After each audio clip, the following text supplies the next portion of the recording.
Some in Congress feel more federal assistance is needed to fight Mexican drug violence. Joining me now from New York is Democratic Congresswoman Nita Lowey. And Congresswoman, in the last hour, we had the mayor of Phoenix on, who he said that even with this new Obama plan that was announced this last week, that Washington still isn't doing enough to fight the violence in the southwestern part of the United States. Do you agree with that?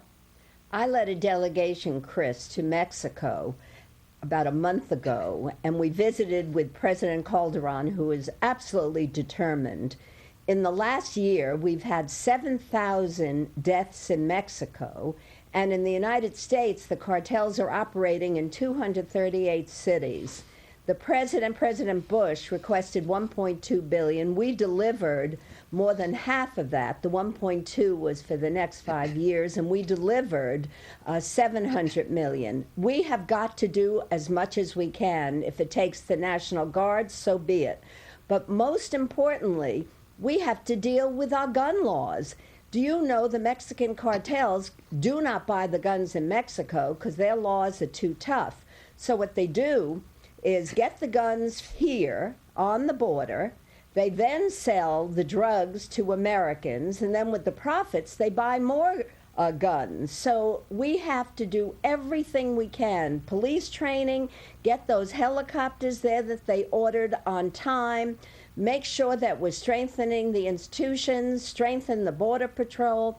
We have a real ally in President Calderon, and we have to do as much as we can to help. This is a war for both of us. Congresswoman, let me pick you up on that question about the gun laws. Attorney General Holder this week said that we need to renew the ban on assault weapons. Let's be honest. You know that the Democratic leadership in the House, and especially in the Senate, has no interest in getting into a debate about gun laws. Well, when you look at the situation on the Mexican border, when the American public understands that the drug cartels are now operating in 235 United States cities, we better take this gun issue seriously. And because the Mexican gun laws, as I just mentioned, are stronger than ours, they are coming across to buy the guns here and using them there and here, and we've got to face this head on. Congresswoman, would you agree with me? I mean, you're not quite answering my question, which is, isn't it a fact that it isn't the Republicans, the Democratic leadership in the House and Senate has no interest in getting into a fight over gun laws? They think that's a political loser. Well, we have to remember that the assault weapon ban expired during the Republican administration led by President Bush. And now it is my strong advice, and I know that Secretary of State Clinton joins me and others in the Congress and the administration.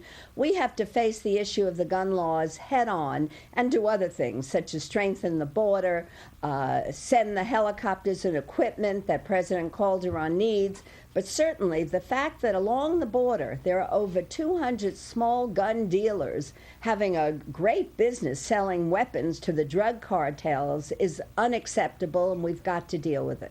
Congresswoman Nita Lowey from New York, we're going to have to leave it there. I'll be very interested to see how far a renewal of the ban on assault weapons goes in the Democratic Congress. Congresswoman, thanks very much. Thank you. President Obama has stirred up some tension at Notre Dame.